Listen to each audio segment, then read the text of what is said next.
working musician, I'm typically performing multiple shows each week and working with a variety of different bands in a variety of different styles. For a long time, I played almost all of those gigs on a smaller kit with an 18-inch bass drum, and this worked great for jazz and acoustic shows I was playing, and as long as I mic'd it up, I could get it to work fine for larger concerts and weddings too. But last summer I got an urge to pick up something slightly larger that could have a bit more presence on stage for those larger gigs, while still being compact and convenient enough to travel with in my Prius. I also wanted something that wouldn't break the bank or bring me to tears if something happened to it while out on a gig. Although I hadn't had a ton of experience with Tama, I've seen a major shift of drummers I love switching to Tama, and I appreciate the innovation they've brought to the table in the last few years. I was familiar with their Sound Lab project snare line, and had seen some more recent introductions of full kits. One of these, the S.L.P. Fat Spruce kit, really caught my eye. According to Tama's website, it's made up of 100% spruce shells, which I've never seen in a kit before, and they claim it has a unique sound that is fat and resonant, with solid mids and a natural pure tone. When I did more research of this kit online, I was really excited to see one of my favorite jazz drummers, Ulysses Owens Jr., playing on this kit and demonstrating its versatility even into the jazz sphere. I was excited about the variety of styles I'd seen this kit played in, and was pleasantly surprised with the $1,500 price tag, considering how custom and high-end it looks. The toms on this set are 6-ply shells, and the bass drum is just a bit thicker at an 8-ply shell. The tom shells also come standard with die-cast hoops, which helps provide a more focused tone and is typical for a lot of high-end drums. I was personally a fan of the tube lugs on the shells, and think it gave it a unique custom look. Additionally, as someone who has never really enjoyed suspension mounts, I was really intrigued with what Tama came up with for this kit, their direct flexi mount, which seems to be a balance of direct-to-shell tom mounts with some sort of resonance system integrated into it. If you went to purchase one of these from any of the major retailers, you'd see it's available in a satin finish that showcases the unique grain of the wood, and also a very trendy turquoise, which seems to be on every company's offering lately. I ended up finding this kit on Reverb for a good deal and pulled the trigger on getting one for myself. In about a week, the kit showed up at my door and I unboxed it and got this down to my studio to record some proper demos of this kit in a couple different tunings. The music store I bought this kit from was also kind enough to upgrade the batter heads to my liking, so the kit was outfitted with an Aquarian Super Kick on the bass drum and Remo Vintage Ambassadors for the 12 and 14-inch toms. I apologize for the demos not including stock heads, but for this kit, it was out of my control. So without further ado, let's listen to how this kit sounds, and then after I'll provide some of my thoughts on the features of this kit and my experience using it thus far.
So as you heard, whether it's tuned low or high, these drums have a great sound coming out of them, and I'm really satisfied with this purchase overall.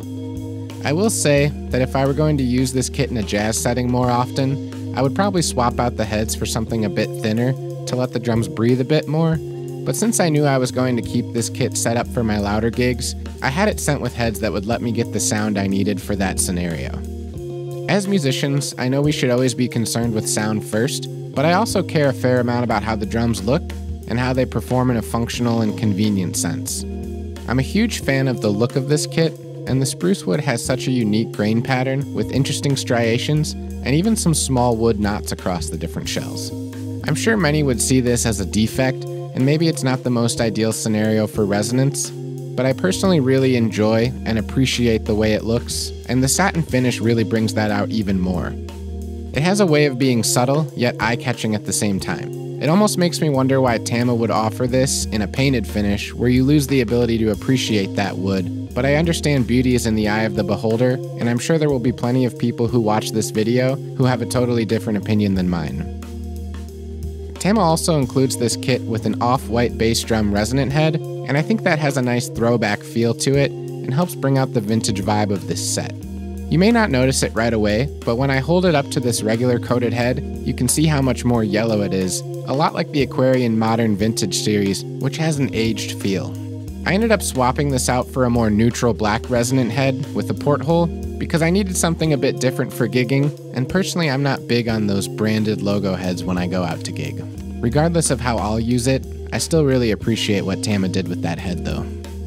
As I mentioned before, this kit has a vintage look and feel to it, and part of that surely comes from the direct flexi mount on the rack tom. I've never been a huge fan of suspension mounts in either a visual or functional sense, but this mount is pretty cool, and I like how discreet it is. The tom still has a bit of that bounce to it as you hit it, more than the old school direct-to-shell mounts, but one of my favorite features about this tom mount is the ability to pivot and lock the wing nut in multiple positions. I've never seen this before, but the tightening mechanism can actually rotate and secure in almost any direction, which is cool for those situations where your setup is congested with hardware and you can't always access a wing nut due to something else being in the way. I'm interested to see if Tama will apply this to any other sets down the road and maybe use it on a floor tom at some point. It's a cool concept, and I feel like that's consistent with Tama's emphasis on innovation. If there's one feature I'm not a big fan of, it's probably Tama's bass drum spurs. They work fine, and I'm being picky, but I've never been a huge fan of this style of spur where the excess leg just sticks out of the top. A lot of companies use a telescoping or disappearing leg, and I think that just looks a lot cleaner and less entry-level. This doesn't really affect the sound or functionality, so I'm totally content to live with it, but just something I've always wished they would change. Within the first few weeks of owning this kit, I put it through the ringer on a number of gigs, the first being a jazz quartet wedding cocktail hour gig, and I was able to tune it up and speak comfortably at a low volume, even in a loud, boomy banquet hall.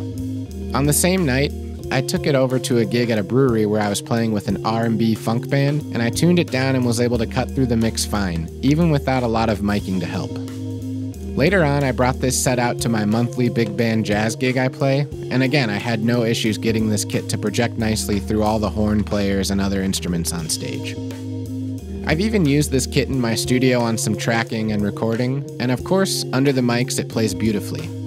But the plan for this kit is to keep it on the shelf, ready to grab and go for different gigs with all of my other gigging gear. I think Tama knocked it out of the park with this kit, and I love the unique one-off sets they've introduced in the S.L.P line. I also appreciate that Tama offers a few component drums to match this set, like bass drums, toms, and a snare. I very well may be adding the 10-inch tom as time goes on, as once in a while I like to use a 5-piece kit. I'd love to hear what you think, so if you have any experience with the Fat Spruce kit, or any other S.L.P drums, or anything from Tama, leave a comment down below. If you enjoyed this video, please give it a like and consider subscribing to my channel to stay up to date on new releases that I drop each week. Until next time, thanks.